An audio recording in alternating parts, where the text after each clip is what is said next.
James has got a Poss new glass. Have you, James?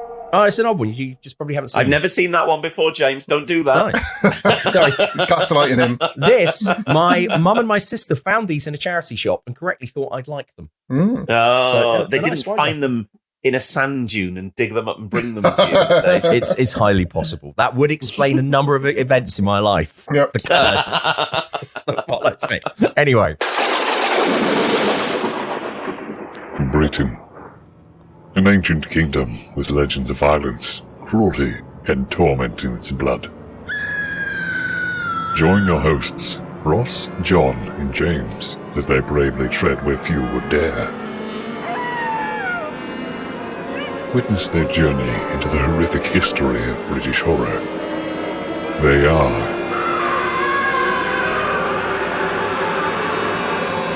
the General Witchfinders.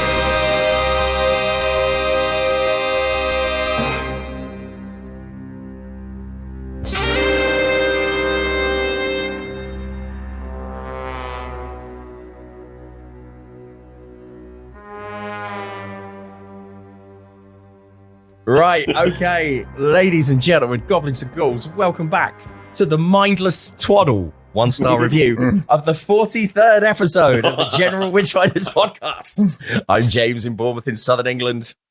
I'm John Pountney in South Wales, which is still in the South of Wales, and I can't believe that we've watched 43 films in 3 years. Well, me and James have watched more because we did extra ones as well. God, it just makes your mind just... First year, we watched 20 films. No, we did. We did. Did we really? In the first year, we watched 20 films. Then we watched one, but that was lockdown, wasn't it? Then we watched 1, 2, 3, 4, 5, 6, 7, 8, 9, 10, 12 films in the second year, and then 1, 2, 9 in the. Oh my God, fathers! Yeah, fair play. There we are. All right, so sorry, and Ross, you haven't said who you are. Oh, sorry, I'm Ross in Dorchester, and this time we woke up 28 days later.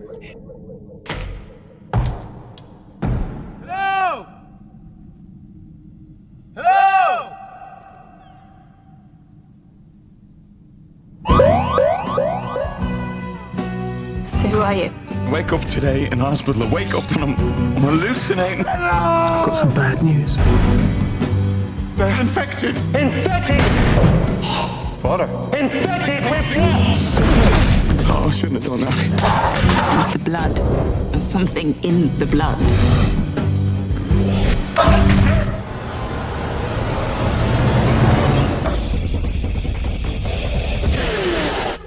Lesson 1. You never go anywhere alone unless you've got no choice. Hello? Lesson 2. You only travel during daylight unless you've got no choice. This really is a bad idea. You know why? It's obviously a bad idea. We have to leave now. More will be coming. They always do.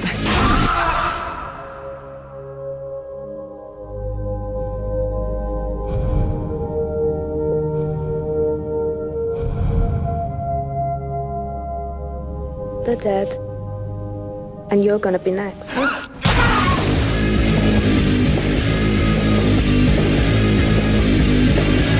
So, 28 Days Later is a 2002 British post-apocalyptic horror film, our first film from the 21st century. God, is that true? Apparently so. Wow. We have covered 2 other topics that were made in this century. What are they? Says Ross's script. Do you remember? No. Okay, so what's the question? So this is our first film from the 21st century, but we've done 2 other things which are made in this century so far. Can you think what they are? A Mark Gatiss thing, probably.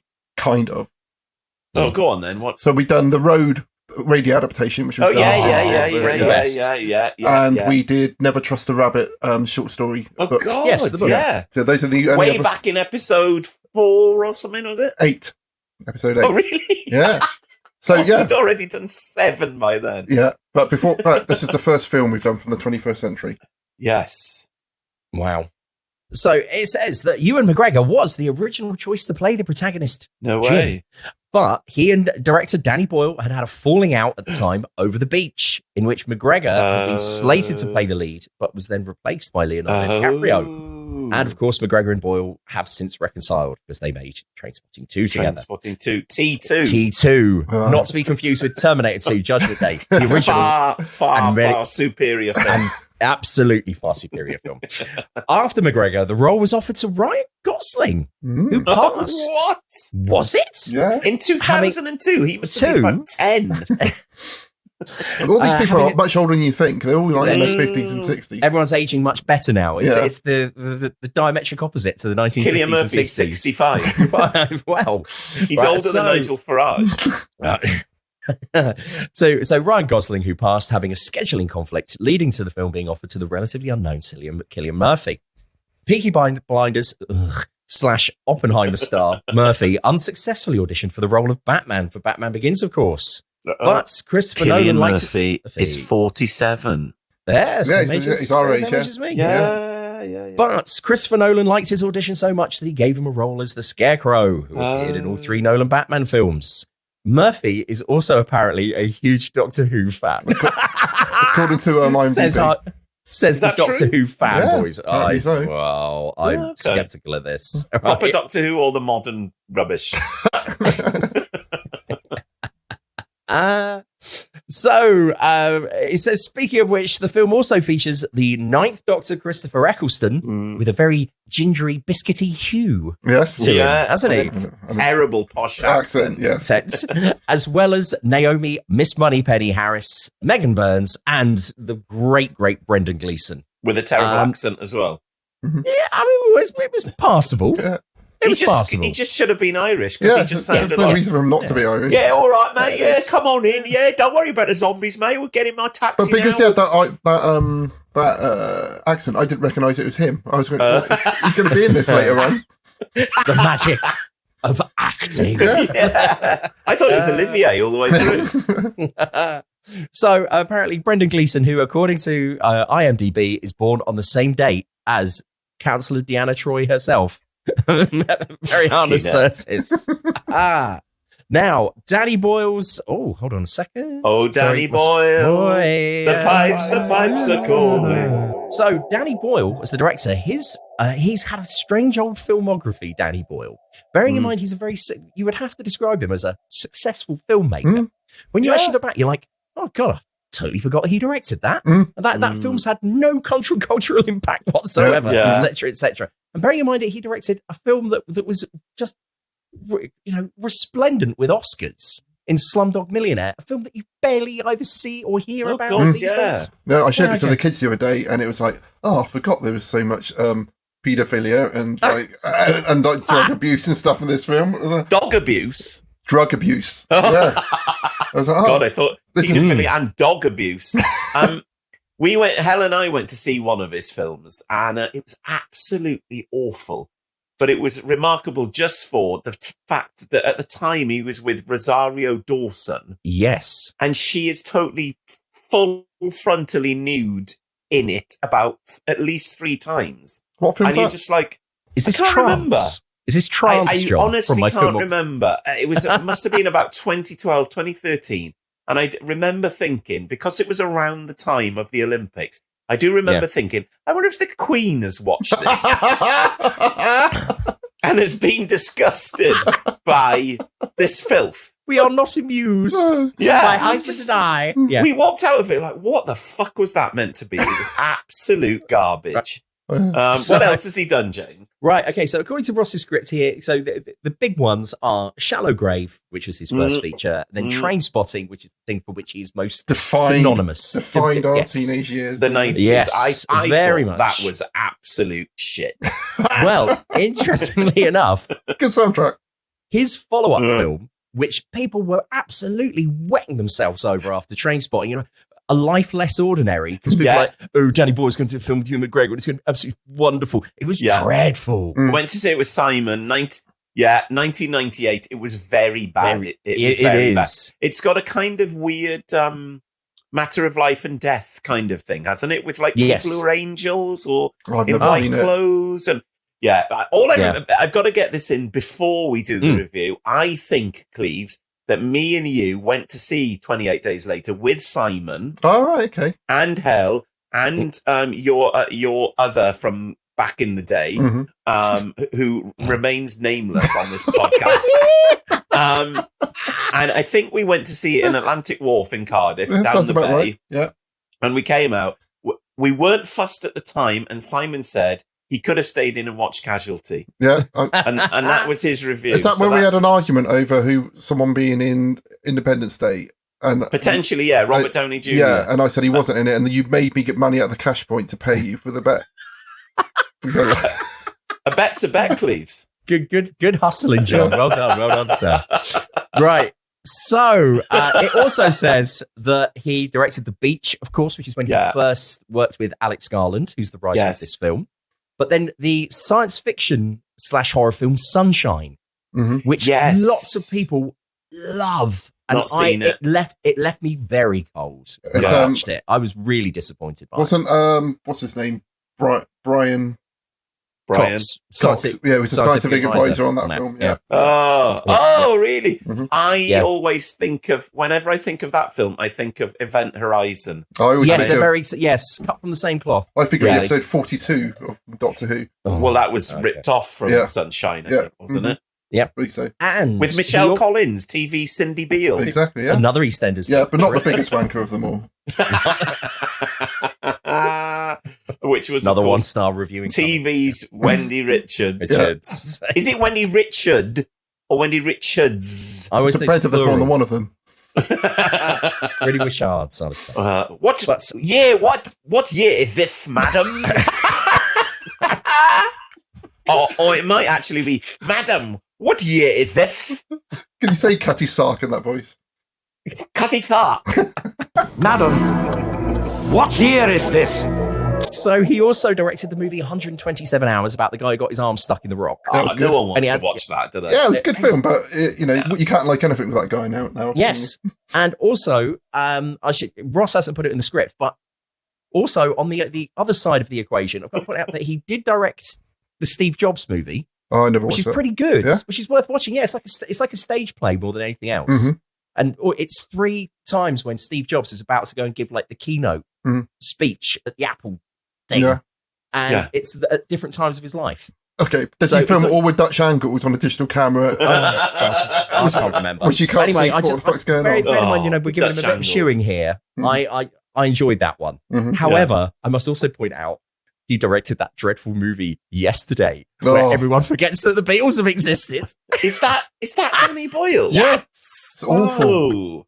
The song in which the guy who's the protagonist and Ed Sheeran have a song off. Yeah. I thought that was just the man that did 24, not 24 weddings and a funeral. 4 weddings. Richard Curtis wrote it. But Danny Boyle directed it, and that's the last thing he's directed. But he was meant to film that Bond film, wasn't he? But then they had... yes, they had a big falling out. Yeah.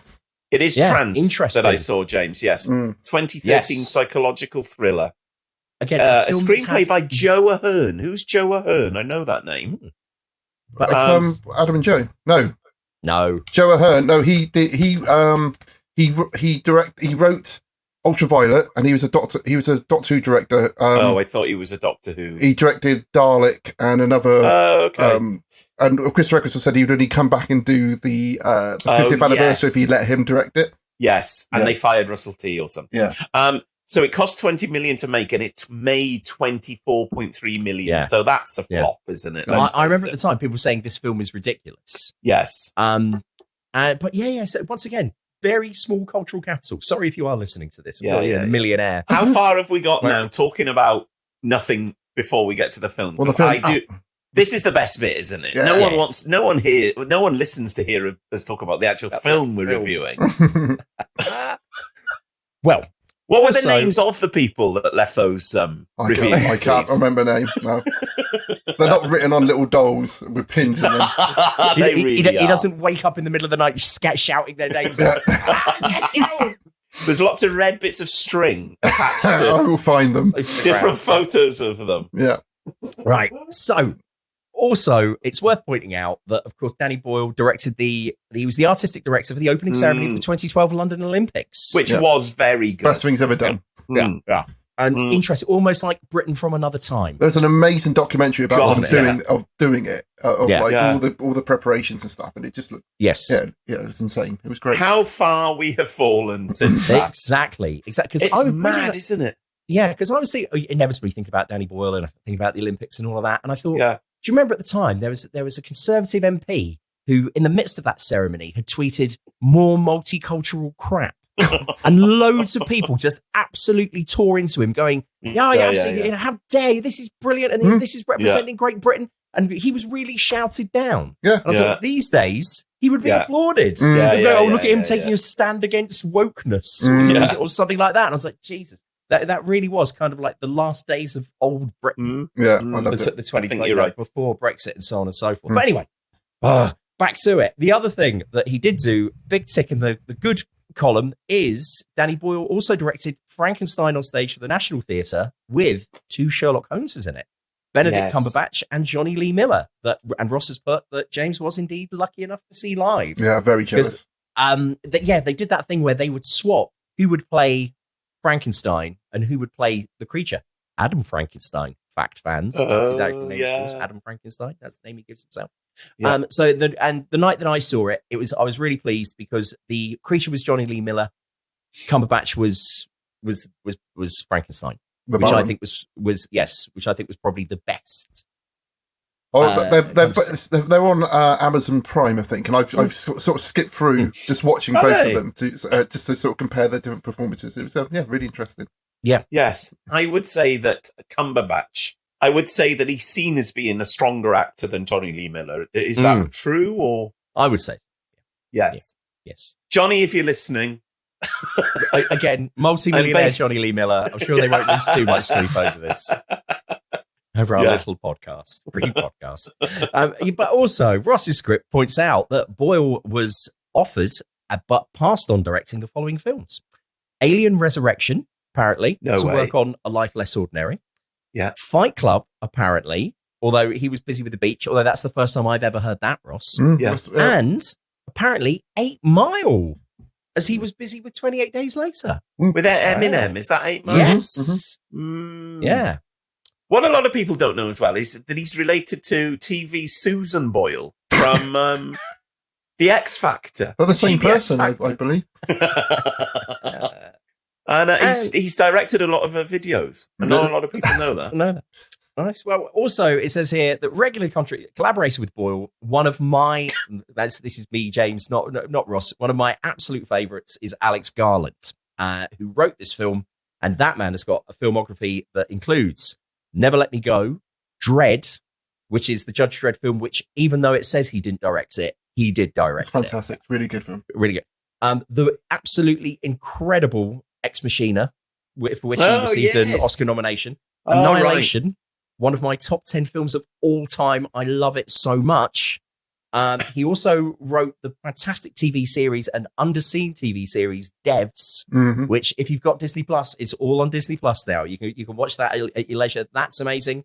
And the absolutely bonkers, the fantastically bonkers movie Men.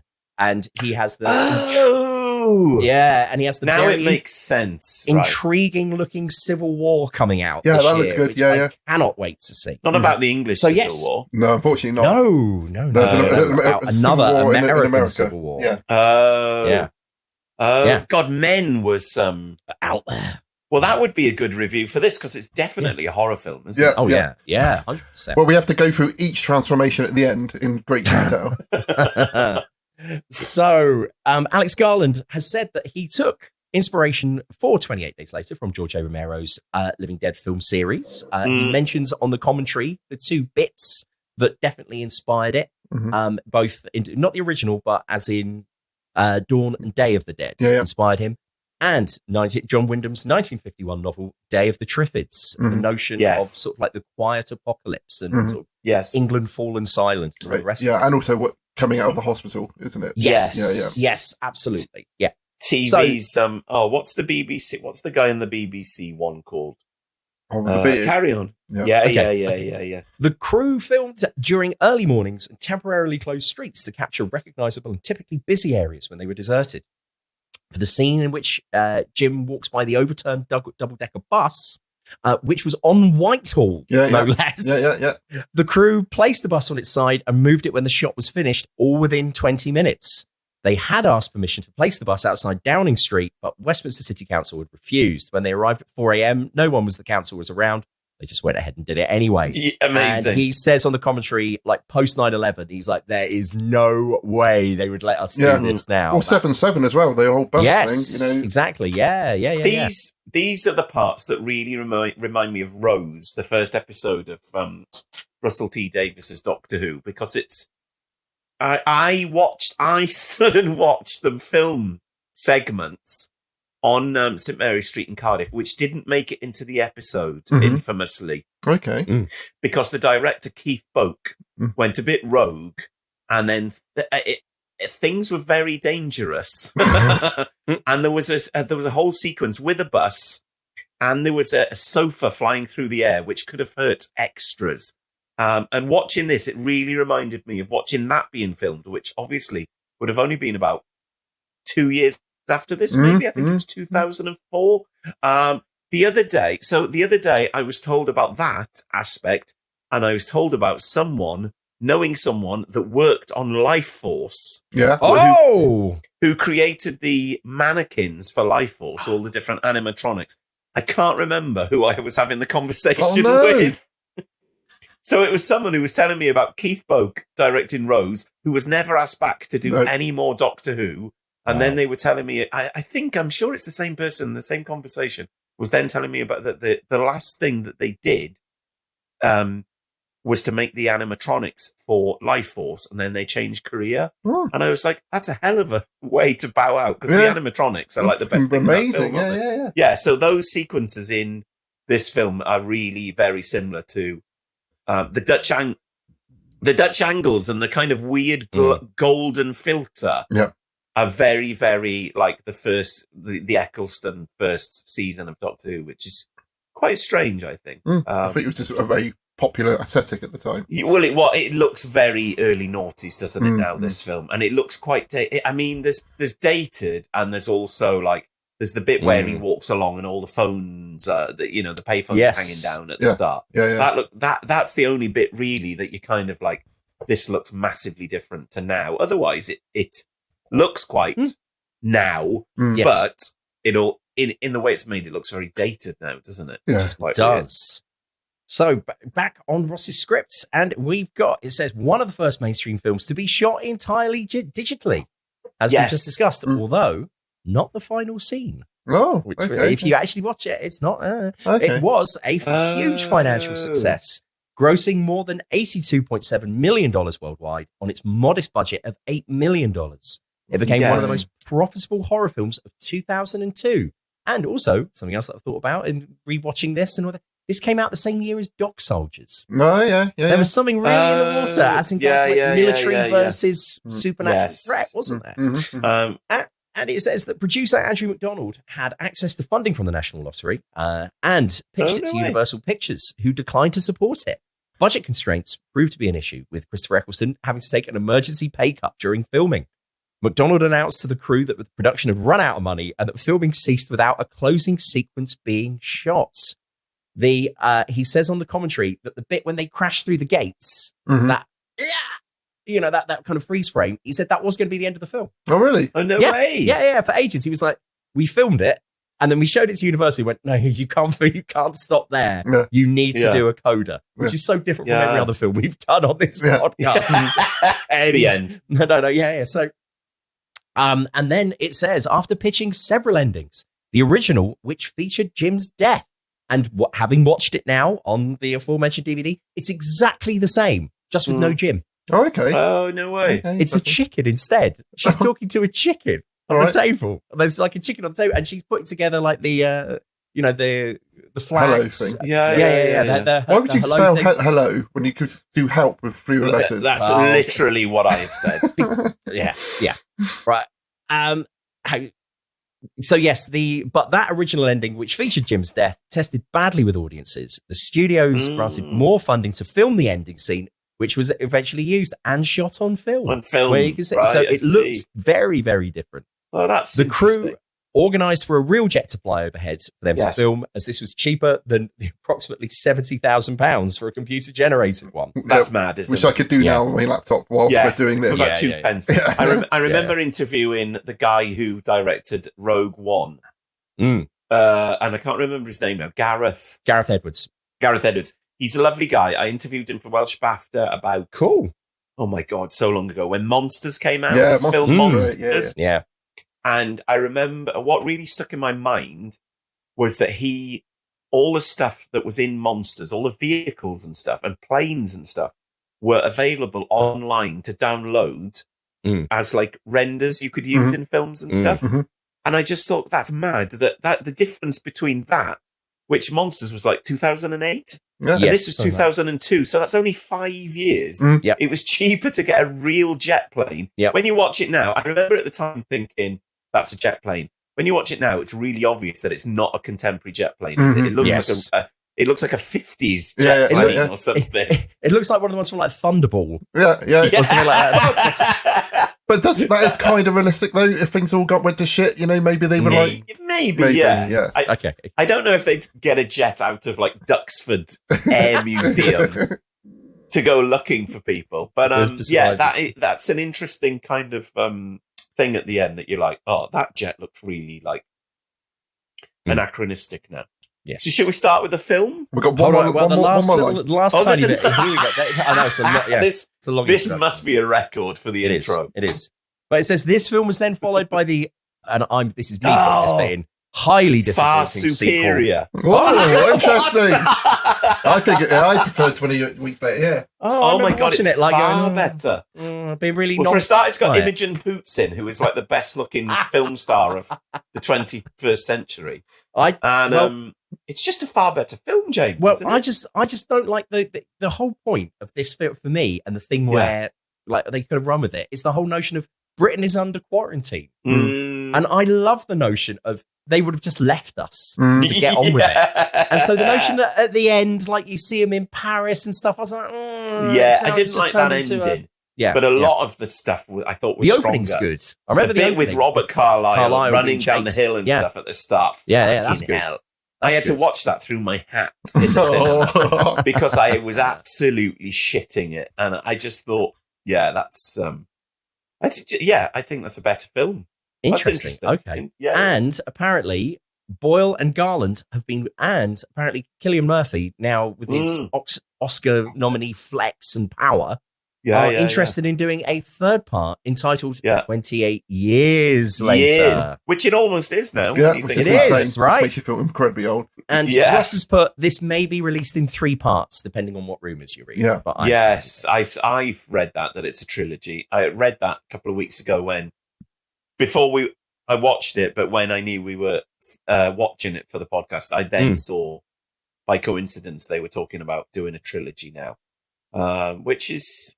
Are there another 3 films to squeeze out of? I don't know. The thing is, with content these days, people will literally watch anything these days, won't they? And you could probably make 48 films and people will still watch them. They made several series of it. It was called The Walking Dead.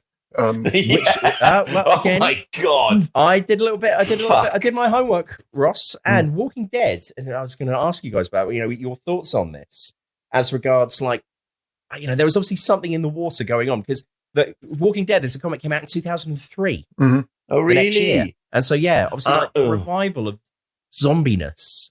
Knowing how long it takes to make comics, I very much doubt Robert Kirkman would have seen this and gone, and now I want to do a zombie comic. Yeah. But I think that in the cultural milieu, as it were, there was obviously something going on. But the kickoff is just so similar, though, isn't it?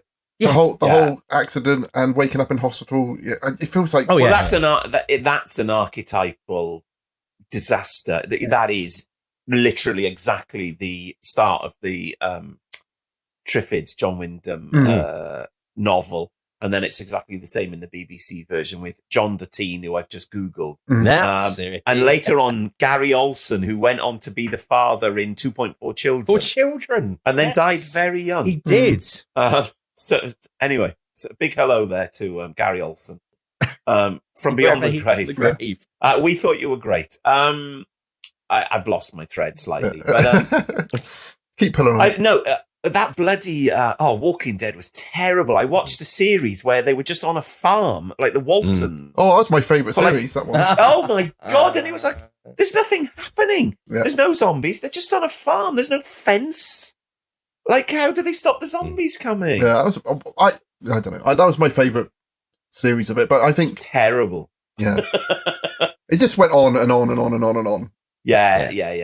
I'd want to be like in the we'll see now. But I think the best way to deal with it is to be in the top of a block of flats with a lot of doors and stairs between you and the zombies, and just go out in a car. Don't walk around and just have a load of machine guns. I'll just go to Portland. That's where I'd go. Well-stocked cruise ship has always been my go-to.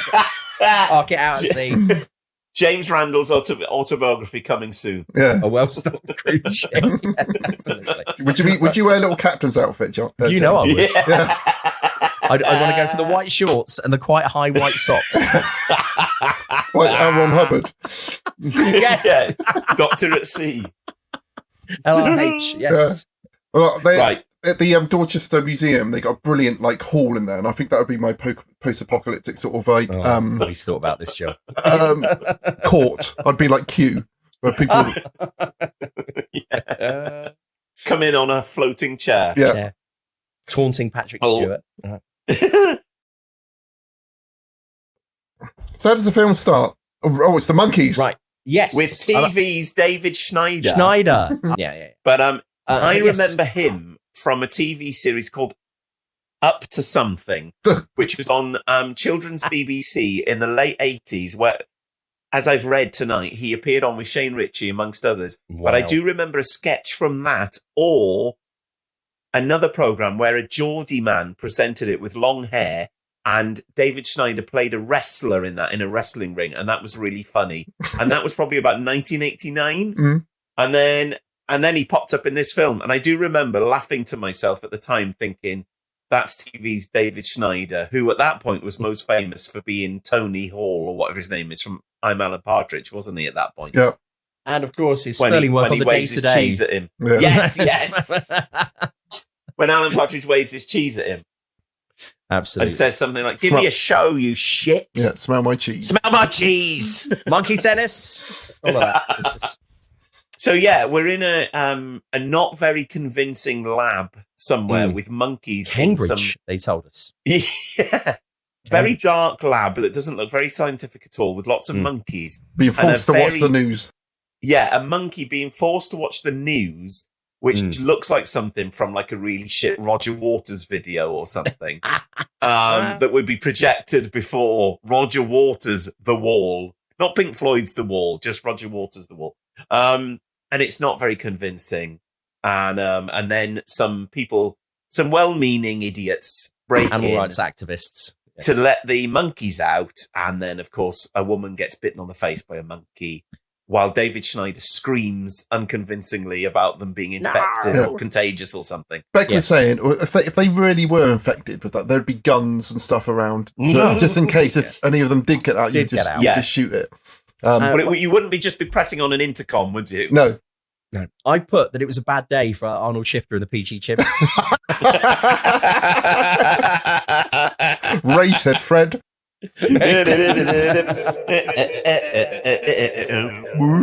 Here, Arnold, do you know I've gone into an uncontrollable killing rage? I don't know if you would hum it, I might start playing a few bars, etc. There's one for the teenagers.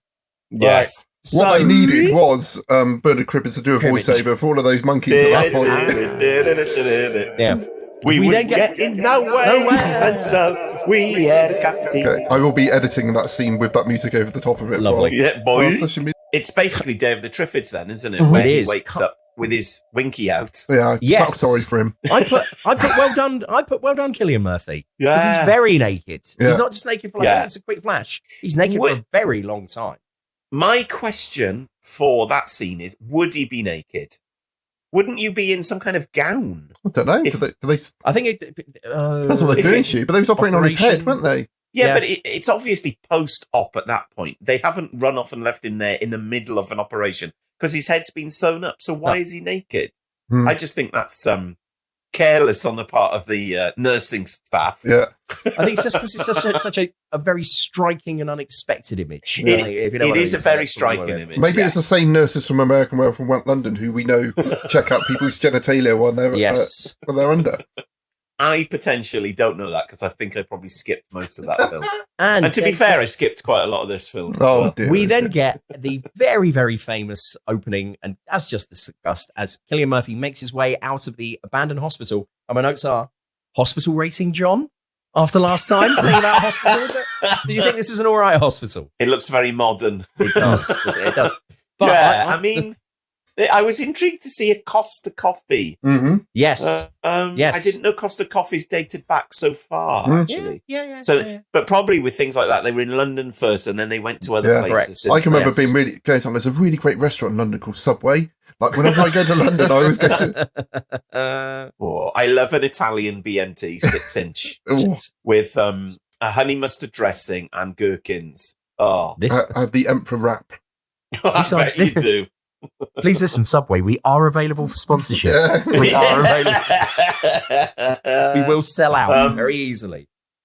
These bits are very effective, though, aren't they? Where he walks around the hospital and other bits of street. He walks across Westminster Bridge like the Daleks did in the Dalek invasion of Earth. But there's a point where he finds a newspaper, doesn't read it. Like, wouldn't you fucking read a newspaper? He just looks at it. Reads the front cover. Yeah. We'll come to that in a second. And it's a very bad, not legit typeface, which is spaced really horribly. Mm-hmm. And I just think the art department were asleep at the wheel at that point, and I would have had a fucking screaming abdags if I had directed this. And some lackey came to me with that front page of a newspaper, and I was like, that doesn't look like a fucking It's been printed newspaper. off with Microsoft Word, hasn't it? Well, this looks terrible. But also, I didn't realise, as I was having watched it in the cinema when it first came out, and having not seen it for a long time since, I forgot that it's got soundtrack over this. Yes, sequence. which is quite weird. Okay, it doesn't need it. No. It would have been. It would have been more effective, just quiet. Yeah, just silent. There's the jump scare when he triggers the car alarm, Mm-hmm. and that's when the soundtrack goes off. It's like it would have worked with just. But I don't know. Silence. Okay, if you was in that situation, I don't think I'd be out in the middle going, "Hello." No, I wouldn't. I think I'd be like, right, something's bad happened. This is really I need to hide. As we've just discussed, I put that he finds a very fake Evening Standard, which, as John says, looks awful. And by comparison, another film which has got some of the same kind of DNA to this movie, I think, which is A Quiet Place. Mm. Yes. When you see a Quiet Place, they do a similar-esque thing that you see that the dad has got all kind of like the news stories about the alien invasion up on his wall. And they've got the New York Times, the Daily News from New York, and it's like it just says it's sound, and it's like these aliens are responding to sound. And apparently, I thought this was really nice. They contacted him, whose name I entirely forget now. He was Jim in The Office. Okay, yeah, and they just said Mackenzie Crook. No. But they got in contact with him just to say full permission to use the masthead, and for what it's worth, that's exactly the headline we would have used. If this was real, that's what we would have done, because it's short and it's punchy. Mm-hmm. Yes. So that's what made me think. I was like, wow. Whereas in A Quiet Place, they do a really good job of making you think that's the real newspaper headline. This is terrible. Oh my God, no. But it's interesting. It's like Times New Roman with loads of space around it, and you just no pictures. At least use the same typeface as the fucking paper would have used. Yeah, they wouldn't have used the serif typeface, you idiots. So they have like a board with all the people, like with the lost people, and they said this is pre 9/11, and they was like round the Eros sculpture in Piccadilly Circus. Look very much like the shrine to Yonta Jones in Cardiff Bay, doesn't it? A little bit like that. What this makes me think is that we were lucky, really, to grow up in an era where history, and this is a chapter in the Andrew Marr book about the history of Britain, and since then, obviously, history has just gone mad again, where it says really that history has stopped and history is just shopping now, and everyone's got loads of money and everything's fine, and then suddenly what happens in this while they were filming this is 9/11, which obviously precipitated a lot more history, and we're still living in the shadow of a lot of that mad stuff. Yeah. So, for the 90s, really, growing up, on the news you had like Yugoslavia and stuff, which was horrific, but you didn't have world wars, you didn't have plagues, you didn't have... So, we made films about stuff like that. But my daughter asked me today, is the war in Ukraine still happening? I said, yeah, it is. It's not going to be World War III, is it, Daddy? And I was like, well, I hope not. No. But whilst I'm listening to a podcast about Oswald Mosley, it's just... Stop talking to me. I'm listening to about fascists. About Nazis. Wearing his black shirt. So I think that this film says a lot about a point in history where, like, if you think about what has happened to there's a lot of stuff that happened in that film which actually happened since that. Well, yeah. But also since 2012, if you think of all the stuff, like we said earlier, if you think of all the stuff that's happened since the Olympics in 2012 to Britain, a lot of that is to do with foreign, we've had people murdered on British soil by Russian agents, and no one did anything about it. They just let them get away with it. And then when they did an interview saying, they'd come as tourists to look at Salisbury Cathedral, everyone just laughed about it. And I was like, these guys murdered someone. And it was... Just everything and shut down a whole city. And things like that now are just laughed off like, the next thing in the news cycle. And it's just very, very weird. When you think back to this time, like the biggest news, when you think about the 2010 election when Gordon Brown called a bigoted woman bigoted woman, that was a massive furore. Actually, what he did was right. And I think the world has gone quite mad. Wrong. Yeah. The world has gone really mad. But when you look at films like this, it's people fictionalizing big happenings because they weren't really big things happening. And then obviously, while they were making this, obviously they had 9/11, which was a massive, And apparently this film became really popular during the pandemic as well. Yes. Oh, did it? Yeah. It's just, we've actually, we've lived through. Yeah. We've lived through it. Yeah. It's interesting. Danny Boyle mentions on the commentary track, he says that he was inspired a lot by, and like the notion of Britain being quarantined, that idea again. He said, because he said we had a flare up of foot and mouth. And John explained that was like the biggest thing. Yeah. Wasn't it? And I'd forgotten that. Yeah. And sort of mad cow disease. I remember Helen and I went out for the day and we couldn't drive down certain lanes in the Vale because of foot and mouth disease. And I remember thinking, this is really quite strange. And then, the news footage was like loads of cows being burned, the carcasses being burned and stuff. And that was like, this is a big deal. Whereas now, those things happen every other week. Yeah. And we're just like, oh, God, it's just never ending now. Become acclimatized. Yeah. Yes. So the next bit that's really scary, or the first bit. So I was pondering, and I don't know if you two will agree, this is potentially the first properly scary film that we've watched for this podcast. I don't know. I got scared by Ghostwatch. I did, honestly. When we were 15. Yeah. No.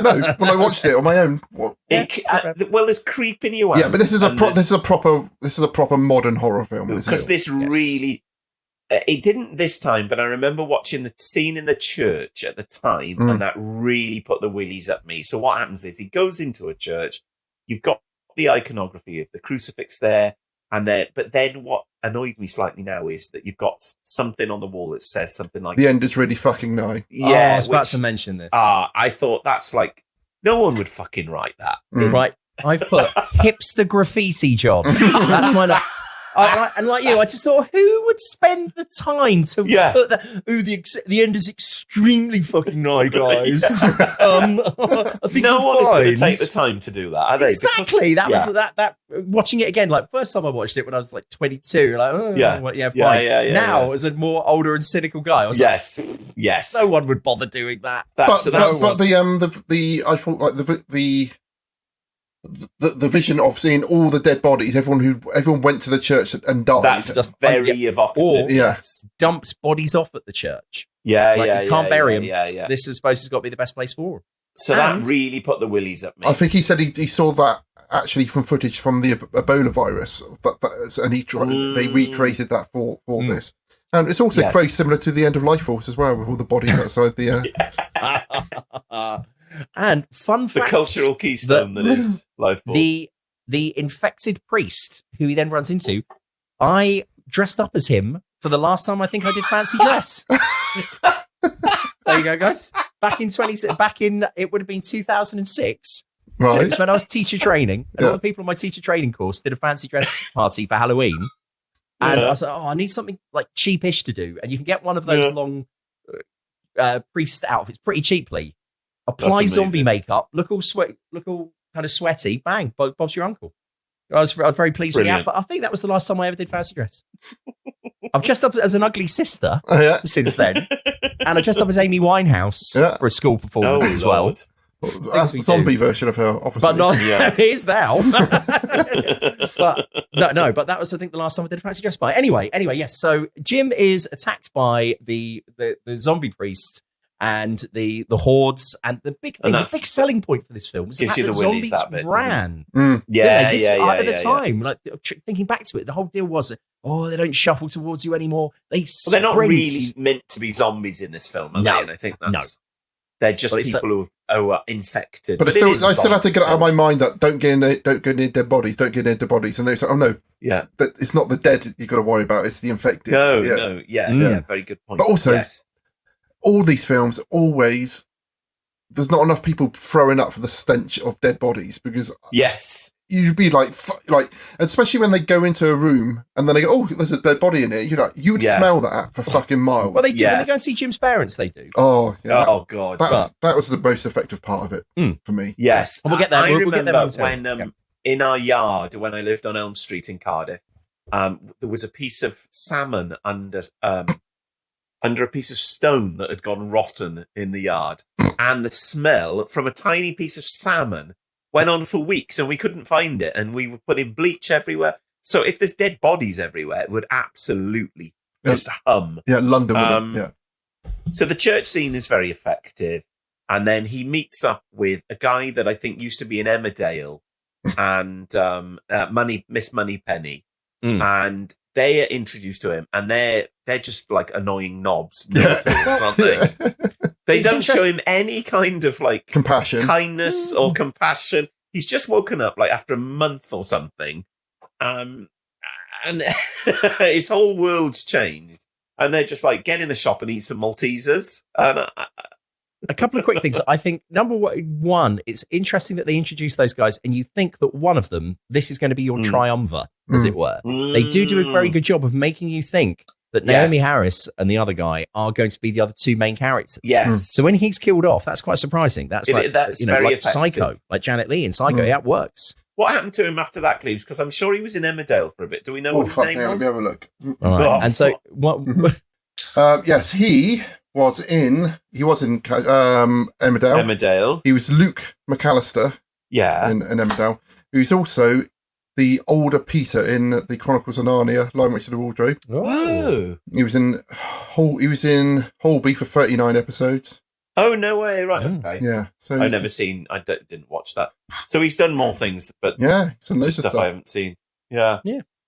So while I should just point out a couple of other things from my notes at the time is that, first of all, when he's running away from the zombie hordes, when he's saved by Naomi Harris and the guy from Emmerdale, and what he's running away from, I noticed there was a poster up in the background for Spearmint Rhino. Oh, yeah. Which I was like, Spearmint Rhino was of the time. That's no more. That's gone. Also, as well, when he came out of the hospital, when he was coming out of the hospital, lovely tango machine. Yeah, yes. But that made me very nostalgic. I was It was definitely still going. A Pepsi sponsored film. It absolutely was, wasn't it? Yeah, definitely. There's a few monologues that are feel a bit shoehorned in. That are basically about like how fragile society is. Yes, and that very always, Alex Garland. Yes, it always gives me the willies. But I thought in this film it was particularly preachy, and maybe it was down to the acting, which is quite iffy in places. It was, especially the young girl. We see later on. Oh, she's absolutely terrible, isn't she? Yeah. So there's a bit where they go to his house, and they look for his parents. That's very affecting, isn't it? That was horrible. Yeah. Yes. So they hide down in the now very cinematic Canary Wharf Tube, which, hey, fellow Star Wars fans, that's also the location that the aforementioned Gareth Edwards used for the inside of the Scarif base in Rogue One. Yeah. Oh, no way. And you can, So, any film fans, Canary Wharf Tube is where it's at these days. So we find out that they're hiding out in Canary Wharf Tube, and we get Cillian Murphy gets filled in, as John was just saying. There's a couple of monologues. One explains what's happened over the last month. The other one, the guy from Emmerdale, basically says to him, we tried to get out of the country, and tells this quite sort of terrifying. That's the bit.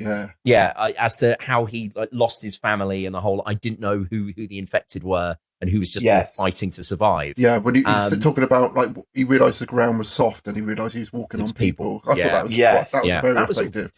And they then say to him, look, and he says, look, I have to go and try and find my parents. And they just say, look, forget it. And they say, look, anyone, and I thought the line that was quite good was he says, anyone who goes doesn't come back. And, if you get caught, you're done for. So I thought that was all pretty good. But he says he's absolutely sort of hell-bent, and they agree that they're going to go with him. He goes to, once again, one of the touchstones of this podcast.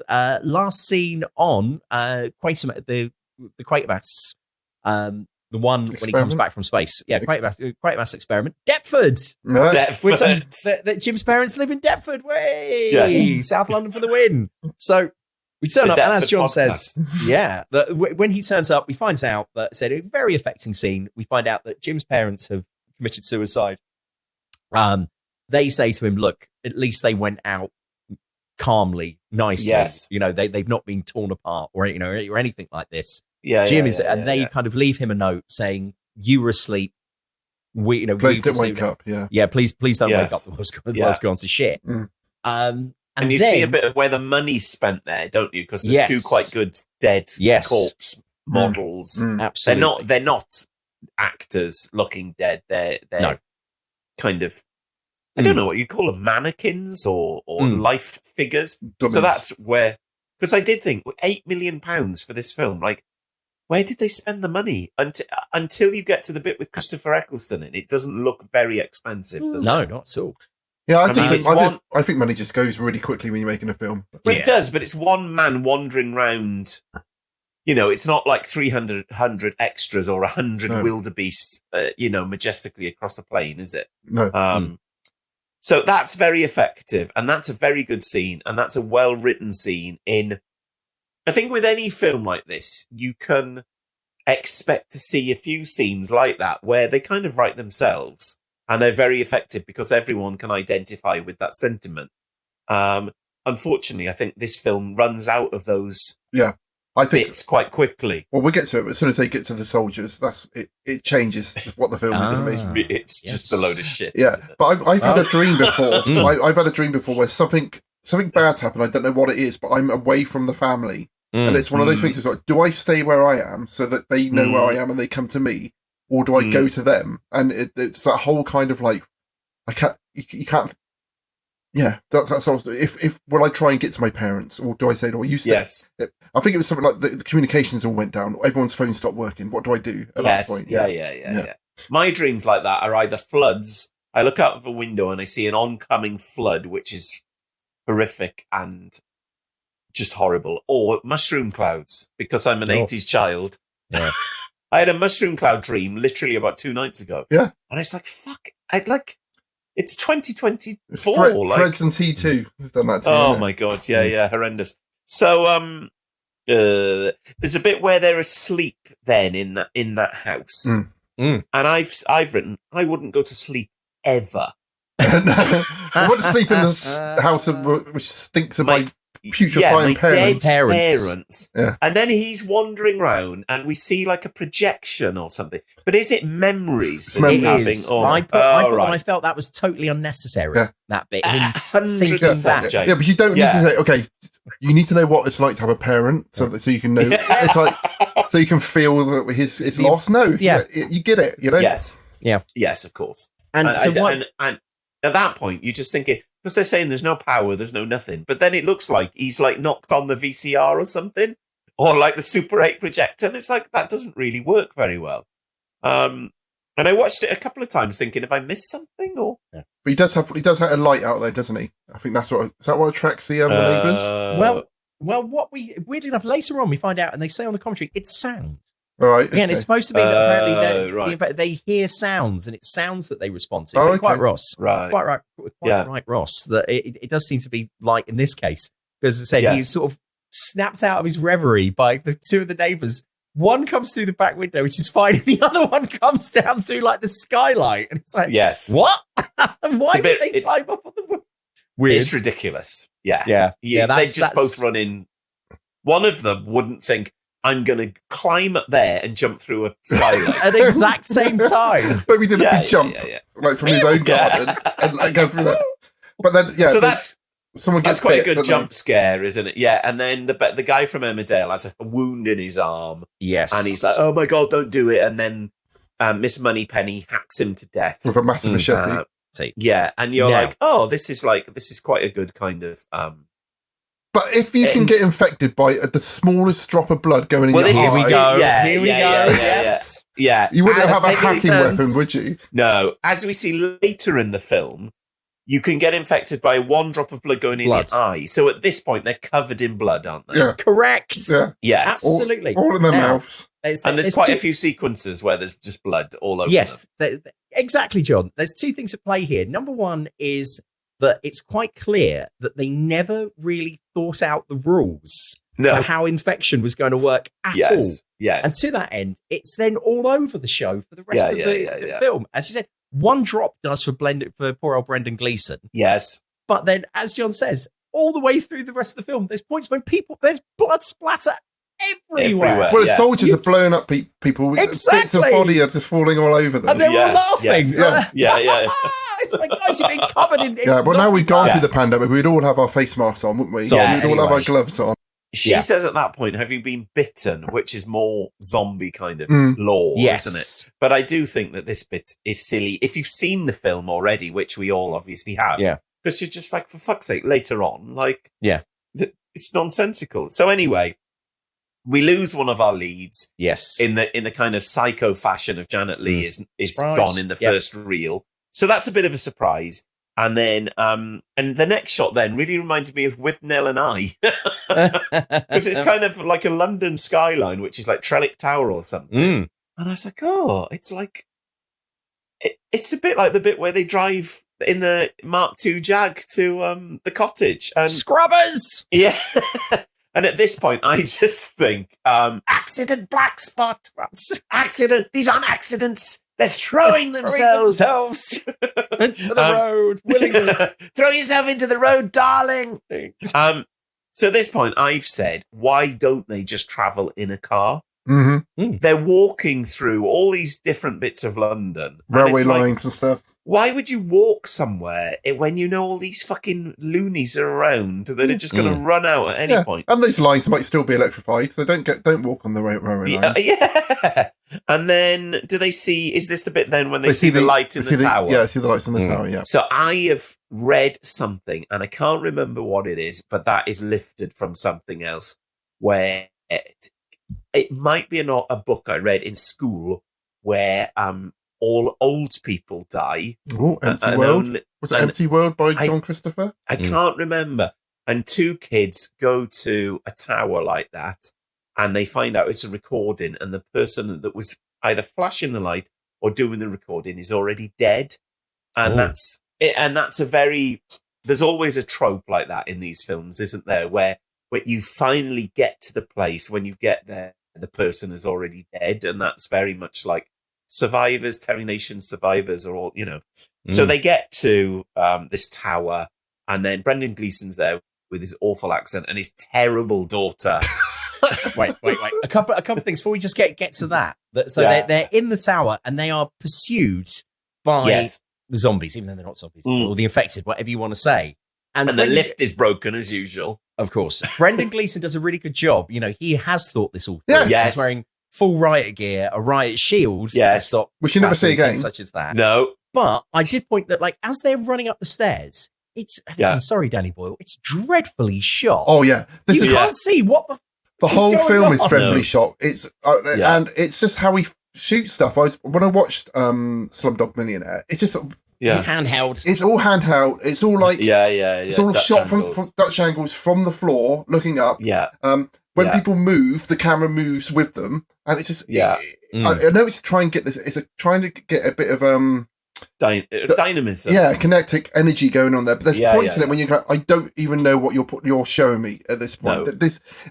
It makes me feel like when we tried to make a short film as art students, we'd try and put the camera in the weirdest place we possibly could the whole time. Yeah. And it's just like, just shoot it. Yeah, I know we was talking the other day about like having boring camera setups nowadays compared to the 70s, but we still need to see what's actually happening. Yes. Otherwise, what's the point of setting it up? Because otherwise, that bit doesn't make any sense at all until they get to the top of the stairs. Brendan Gleeson is there with his riot shield. But also, how many flights up do you reckon they went? I know. Loads. Considering as many as in Ghostbusters when they try and get to the top of the Azul, building. yeah. Well, Azul. So he hasn't eaten anything for 28 days. Apart from some Maltesers, and he managed to run at the top of those stairs. He does start to say that he's getting knackered. Yeah. As well. Yes. But anyway. This should really be the end of the film because they should go into that flat and be like, okay, we're just going to stay here because these people are nice. We can go and get food. But I think they kind of imply there's no water, and that is the big thing. And so we can get through this bit pretty speedily. In short, so we meet Brendan Gleeson and his daughter. The mother is dead. They are the only survivors left in this block of flats. Yeah. And as we've seen, there has been, even though it's rainy old England, there hasn't been any rain for like 15 days or something like that. And the pretty good shot, isn't it, of all the buckets on the roof? That's an iconic shot, but a block of flats like that would have a massive water tank in it somewhere. Yes, and it would be. But it would be gravity fed. It would be at the top of the building, I'm sure. You turn on the tap and then you just boil the water somehow. Yeah, also there's Peckham Spring nearby, isn't there? So it's not like London is lacking in water. They then also hear that there is this recurring radio. Oh yes, he's got a wind-up radio, hasn't he? Yeah, saying Trevor Bayliss saying that there is a cure or salvation is here, and it's close to Manchester, and they decide, look, well, we've got to go for it. Yeah, so they decide flexibly that they're going to go for it. They get through the Blackwall Tunnel, makes an appearance. London fans, that's a much bigger sequence in my mind. My memory of that was much more scary and intense. That could have been a really good sequence, and it's not as good as it could be. And when they cut away from it at the end, you can tell that the people running after them are just extras who are knackered at that point. And it's just like, because they all just start ambling. And they're like, they amble along. How did he drive a London taxi cab over the top of other cars? It's really with no ramp.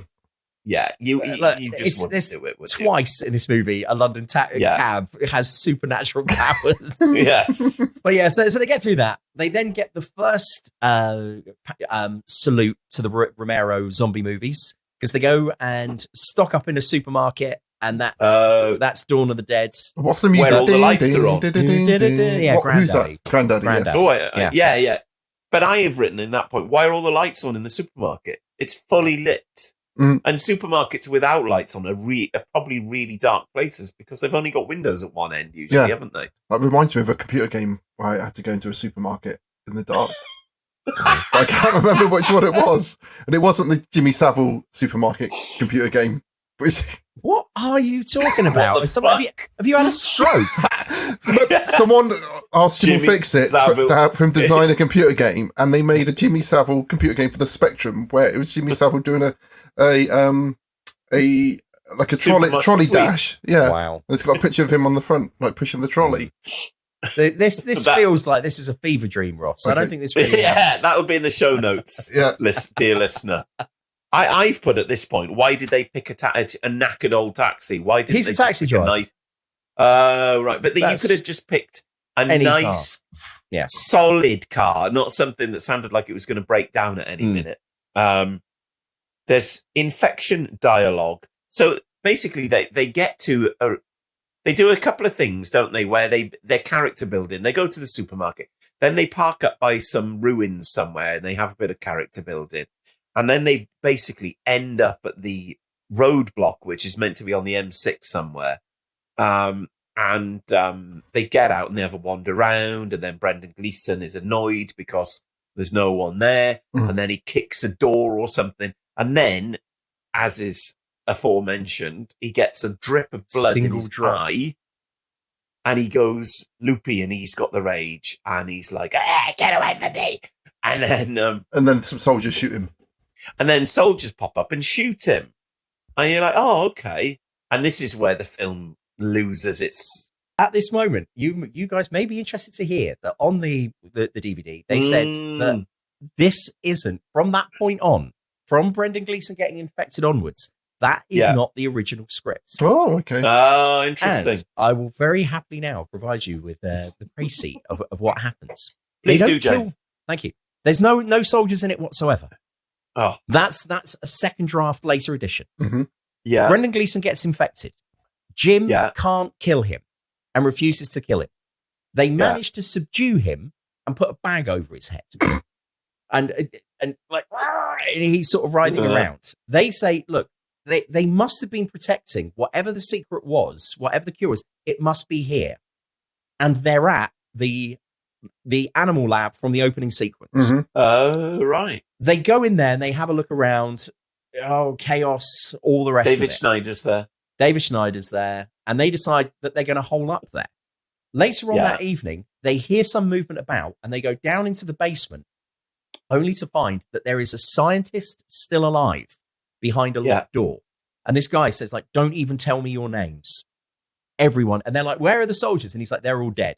They're dead. Everyone's dead. You're going to be dead soon. They're like, and he's like, I haven't got any food to share with you, and just get away from me. And they're like, we've got food. We want to help. We want to help. Sounds like a nice guy. Yeah. Well, and his whole thing is, he's just locked away, and he's just like, I'm just going to sit here and read my book. He says, and then Jim just the other two carry on, and we see that Miss Moneypenny is like doing rifle practice and getting really, really good with a sniper rifle. Yeah. And it then intercuts with Jim talking to him through the door, basically saying, like, if you like it or not, I'm going to tell you all about my life. And then apparently it was like intercuts of him going, and then when I was at school, and then, my first girlfriend, things such as that. Yeah. The scientist buckles and then says, look, I will tell you what the cure is or what the salvation is, but it's difficult. It's problematic. You can cure a person if you give them a full blood transfusion. Oh. That's how you can get the disease out of them. They then start to get attacked by various zombies, and they say, like, on the storyboards, that's what, like, the zombie attack. So there was a sequence of fending off the zombie attack. They then find when they wake up in the morning, they find out that the scientist has come out and left them loads of transfusion gear. Or there's a sequence where he comes out and leaves it in the middle of the night and basically says, good luck if you want to do it. I think the scientist is played by Peter Capaldi. Very possibly. Like in World War Z. Exactly. World War Z. Yeah. And then Jim says, do it. We find out that he's got compatible blood with Brendan Gleeson. Okay. And he says, do the transfusion, do it. As more zombies are attacking them. They do the transfusion. Success. Brendan Gleeson is cured. And the film ends with the scientist opening the door to Brendan Gleeson, the daughter, and Miss Moneypenny, Naomi Harris. He then locks the door, and the final shot of the film is Jim, now with the infected blood, watching all the news on TV going, So we've come full circle. Much better. That's much better. There you go, everybody. Yeah. But then, do you know what they said the problem was? They said, oh, shit. The whole and as we were just talking about earlier with the blood splatter thing, they were like, a full blood transfusion. It's like, if you've established that one drop of blood can turn someone, you would literally have to hollow a person out. Yeah. And they were like, it doesn't work. So they totally painted themselves into a corner. You could have just completely diluted it out. Yeah. Or whatever. But still, you could see how they were like, shit, this doesn't work. So then bringing the army, and you guys, I think you guys have already said it. That for me is what, then watching it again now, all these years later, is what doesn't work. It feels like you've got this quite well worked out first 2/3 of a film. Works and then really this well. final third just feels like, we've got to do something at the end. It does feel like, it does feel like if this was a TV series, there would just be an episode where they meet the soldiers. Yes. They would go through all that, kill the soldiers, and they'd move on. or get away from the soldiers. Or like the soldiers would be like a recurring enemy, which would keep coming back. Yes. It's you straight away. I just question: are they even real? Are they even meant to be real soldiers? That's the last people. If I was in a situation where this was happening, the last people I would be hanging around with would be a load of young men, especially if I had my daughters with me. Do you know what? That is the one good thing about it, is that the dinner party scene, in inverted commas, which Danny Boyle says he was inspired by Apocalypse Now, when they find that sort of French. Not the end of Carry On Up the Khyber. Maybe that too. But there is a really weird vibe. And when you're watching it, you're like, you would just want to get the fuck out of there. Yeah. And I thought, he does do a good job of making it like all these people are arseholes. Yes. You don't want to be near any of them. And it doesn't, they're all just in nasty. some ways, yes, but it's such a chasmic, if that's a word, chasmic change from the rest of the film in tone and feel. You also now see where they spent some of the money, but also it still looks really flimsy because there's only about 9 soldiers. Yes. And so it just looks like they're in this house. It's not lit very well. And the lightning at the end just looks like someone's flashing a light through a window at them. And it just starts to become really unconvincing. Christopher Eccleston is introduced. His accent is terrible. Do you think it's because we know what he sounds like? Yes. Because but he's also not convincing in a posh voice. It's just he just doesn't come across convincing at all. And then he does come across as an absolute creep. And when he's like touching their heads and stuff, But you'd be like, I'm not staying here. I wouldn't assume. No. So I said the army bit is bunk, expensive but shit, and that really for me sums it up. And what it becomes at this point is the monster is us kind of nonsense, which always annoys me in films like this because I think that's quite lazy now. That it's like, there's nothing worse than human nature. Who's got rage, really? Yeah. You're running away from the monsters, but then the monsters are actually us. But they don't really make it very clear at this point if there's any kind of army structure there. If they're actually even real soldiers, if they're just people dressed up as, it's just, and there's potentially something more interesting in that, but they don't go there because we're already like 2/3 of the way through the film, aren't we? Yep. Then there's a bit where Cillian Murphy's taken off to be killed because he refused to join in with their plot, because you find out that there is no cure in this version of the story, that he's just trying to attract women there for the men. Because he says to rebuild society. Yes. Of course, there's horrible rapey overtones to it all. There is, but this is also really unconvincing. Like literally 4 weeks after society is broken down. And also, they wait around for ages to do it. It's like, well, if you're going to do it, just do it now. You don't need to. It's a case of like, what are they waiting for? Not like I want them to do it, but it's just a case of like, it's just this whole they brought women here in order to have sex with them, but then I go, okay, now you need to get dressed up. Now you need to wait till this person comes back, and it's like, right. Yeah, it's a horrible threat, but I think it's just really badly thought through. And then there's the bit where, so Cillian Murphy and another soldier man is taken off to this place. Yeah. The nice one, where all the, but there's loads of dead bodies there already. That's where they've been clearing the bodies off the ground, where they've been, because they've got that thing where they shoot them and blow them up. That was people that they had already killed, and they put maybe there. some of that too. So I at this point I was just like, I have no idea what's going on. So the other nice soldier man is shot by accident. Cillian Murphy runs off. He sees a plane, thus establishing that the world has not ended. And then from there on, I think the film goes really quite. Yes, I've got to say that I'd written the script before I watched it, and when I saw that plane flying over, then I was like, they spent that money on that. Like a 737 going to Lanzarote or something. Yes, Danny Boyle in the film just says he just filmed it in his back garden, Ross. He just waited and shot one going over. So then at that point, it becomes a bit like Predator, where Cillian Murphy strips off and becomes like a killing machine. Arnie, yeah. Yes. But so are you meant to think he might be infected at this point? Because at the end, it's almost like it's meant to be like a reveal that he's not been infected. Or was it a fact that the characters in the film think he might be infected? It would have been more effective if you did think he was infected, but at no point did I think he was infected. Right. So I wasn't sure what I was meant to think. No, and it's just not very. It's just not put across very. But he has managed to take out supposedly like 5 or 6 fully trained soldiers, with weapons, and he's got nothing. Yes, right. And he's a bicycle courier from Deptford. From Deptford. I've got a couple of things here. First of all, the sergeant who they kill off. Again, as Ross was saying, like if this was a TV series, he would be. It's like, number one, he's too nice to be with those guys, and they kind of rush that through very quickly. But also, he gets 2 of the best kind of Alex Garland-y bits. Which is number one, he is the guy that suggests, look, we've been quarantined. That's what they've done to us. We're the quarantine island. And it's like, oh, that's a really interesting idea. And then later on, when Eccleston goes, we'll get everything back to normal. And he goes, maybe this is normal. That human beings have only been around for a little while. And us being wiped out, that's nature resetting. We go back. That's a great idea. But again, it's like, that idea's done now. Yeah. So the 2 best ideas for me, he gets them, the nice soldier. He gets them both. They're disposed with really, really quickly. And then they go, he must be killed. Because he's too nice. I was like, that. And I miss both of those bits, James, because I fast forward all of that exposition.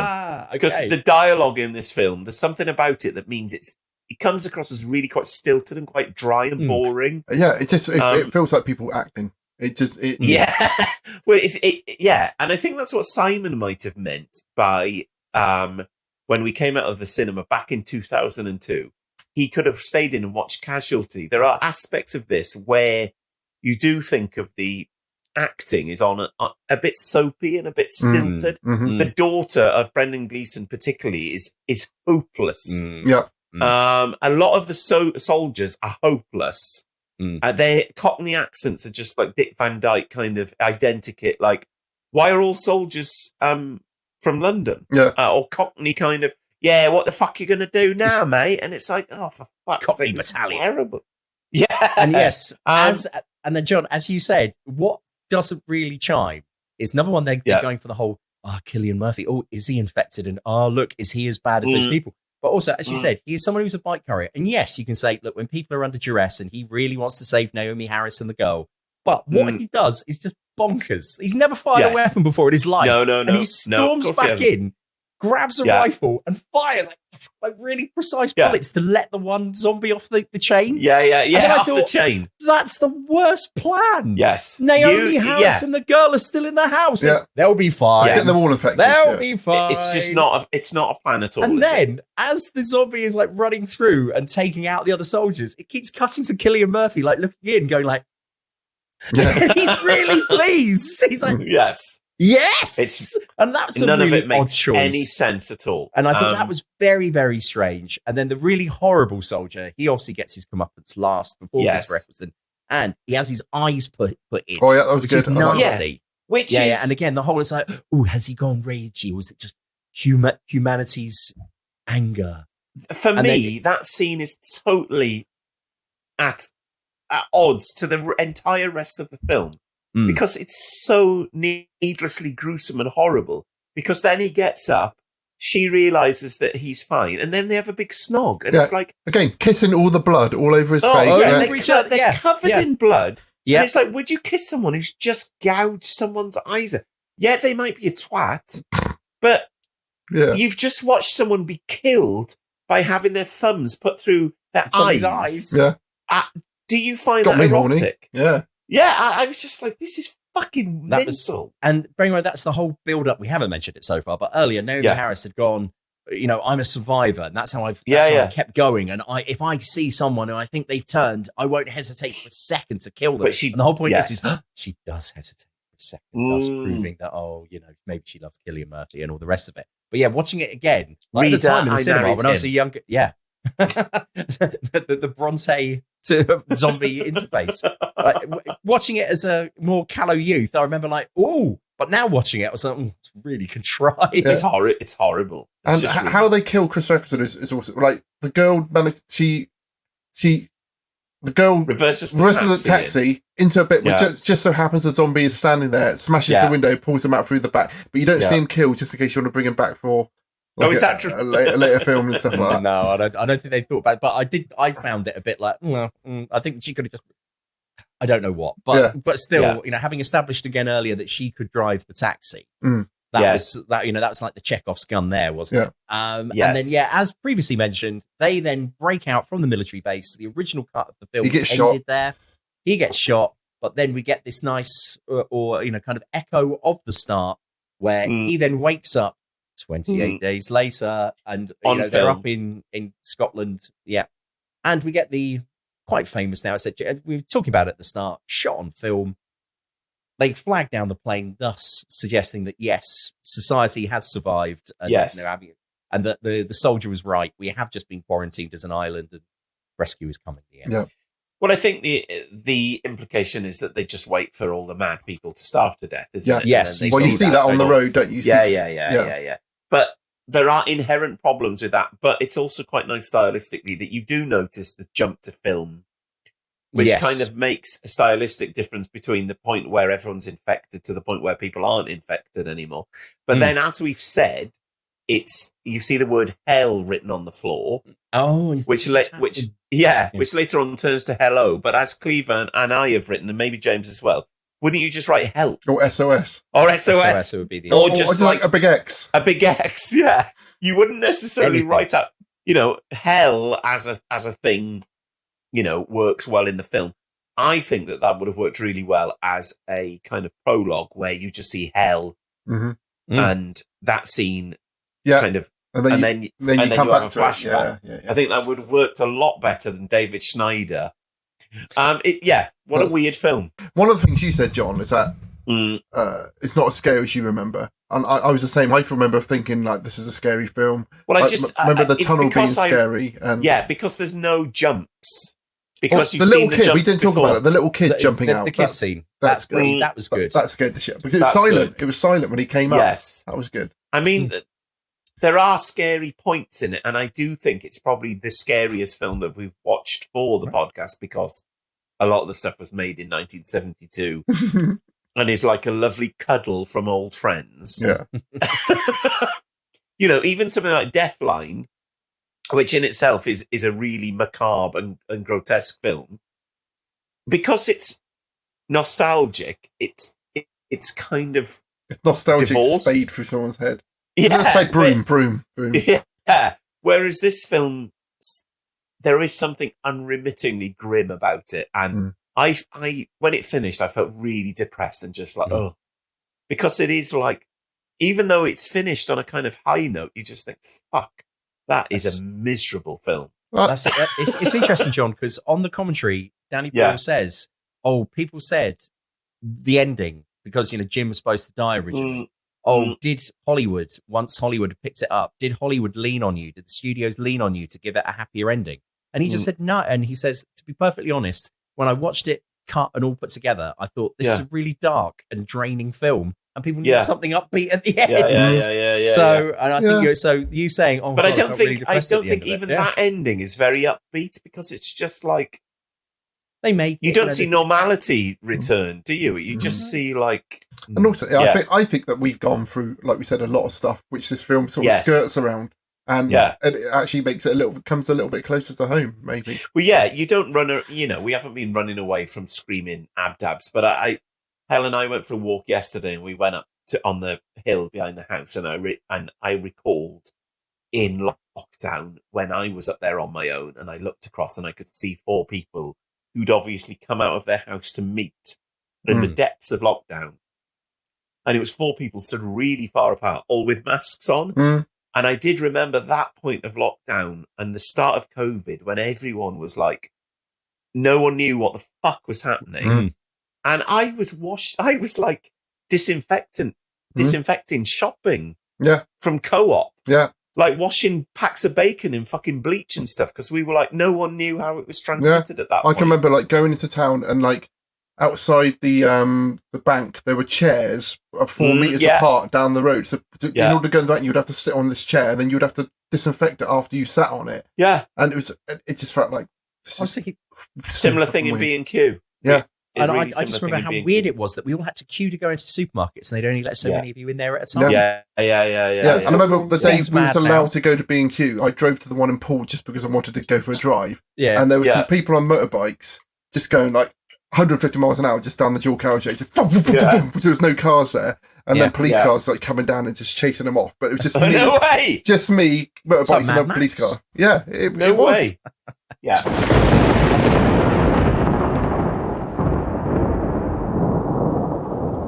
Okay, yeah. Well, so what are you going to give it, guys? I've given it a 2.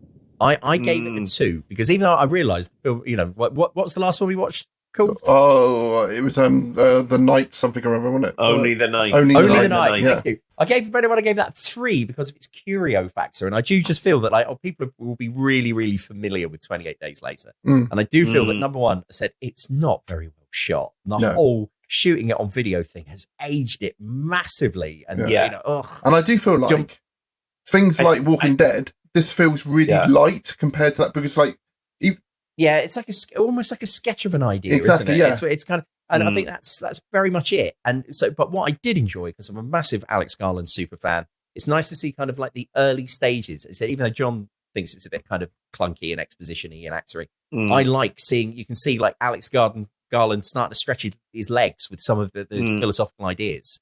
Because he's teen philosophy like me, so you need to watch Ex Machina for that.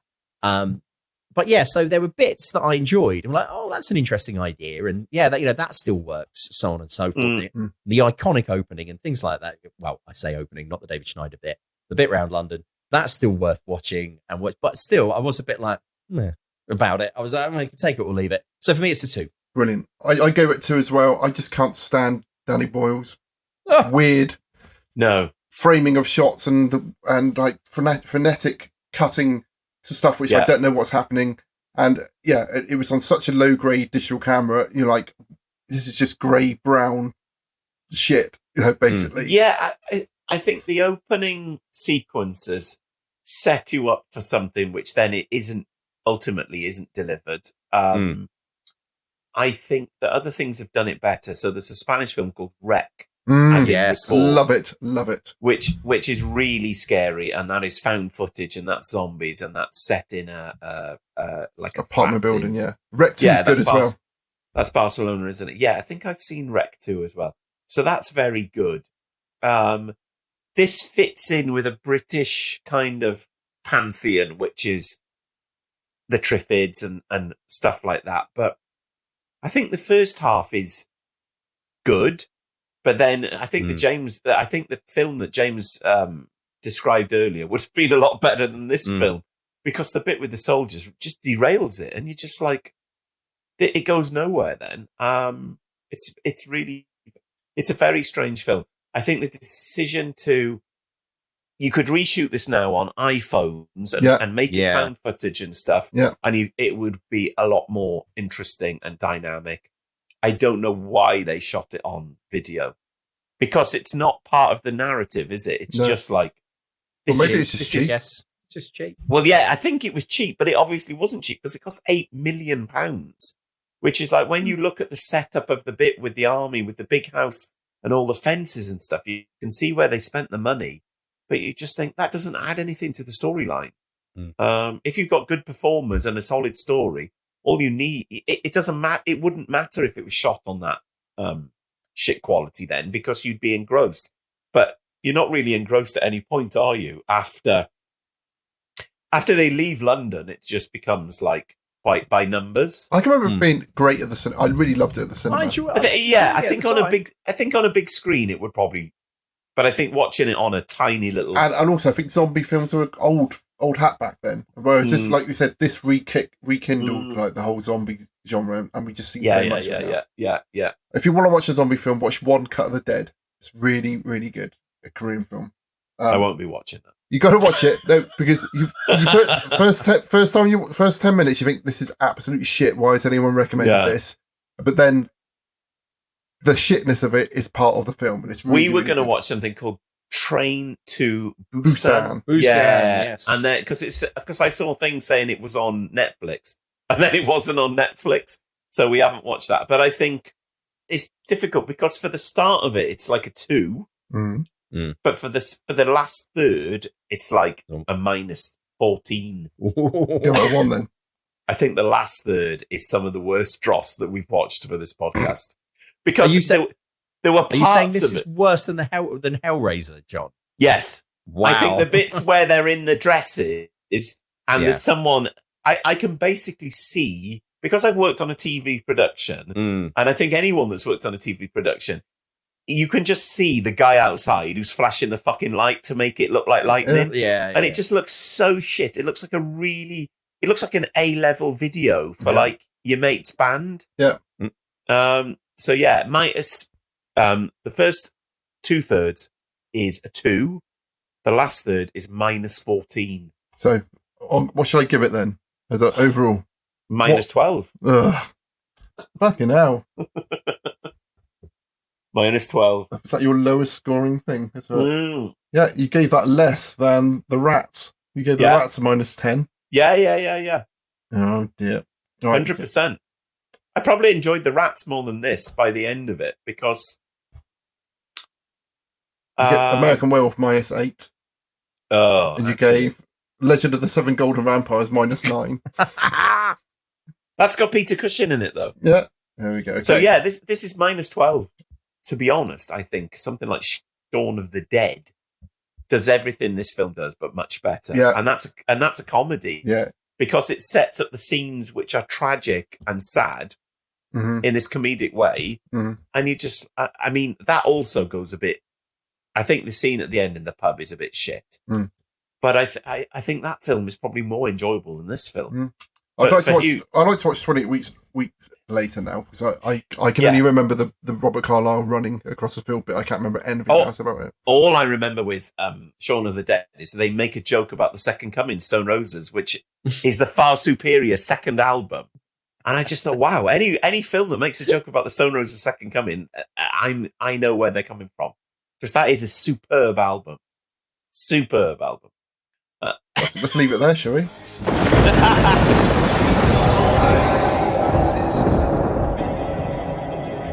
Next time, Cleves. We're doing a double bill of Nigel Neal's Beasts. We're going to revisit Beasts. Yeah. So we need to pick which two episodes we're going to watch. So these are the ones that we've got to pick between. Not the one with the fucking... I want to do the dolphin one.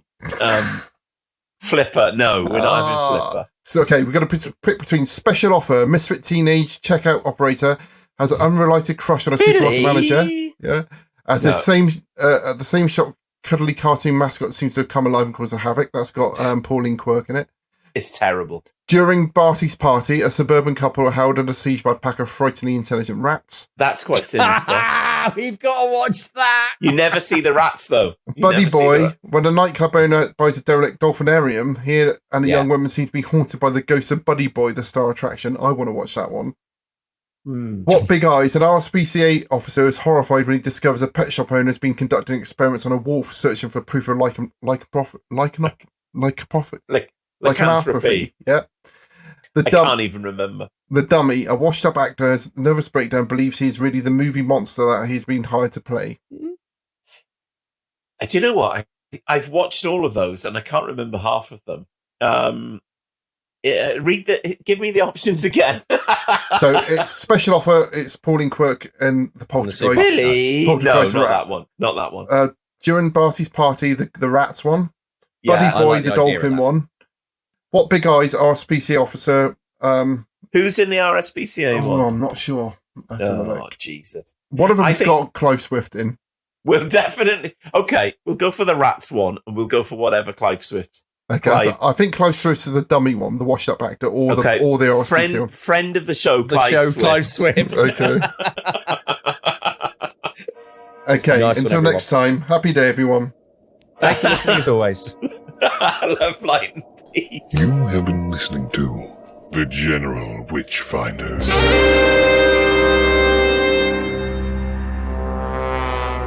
Support the show and continue the conversation at patreon.com/General Witchfinders.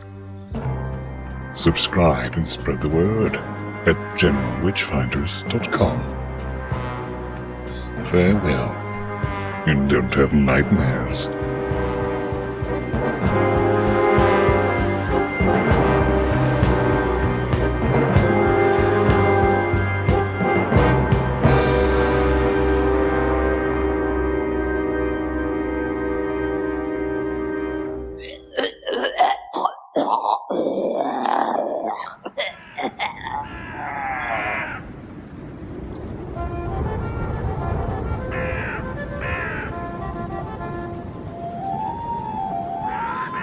Hi, it's Ross from the General Witchfinders. Did you know that I also do another podcast with my friend David? Hello. Well, my headphones are falling off. You're not taking this seriously, Ross. David and I do our own supernatural research and investigations in our home county of Dorset. So, if you think that's up your street, why don't you give it a listen? It's Dark Darset, Darzet. You can find it wherever you get your podcasts.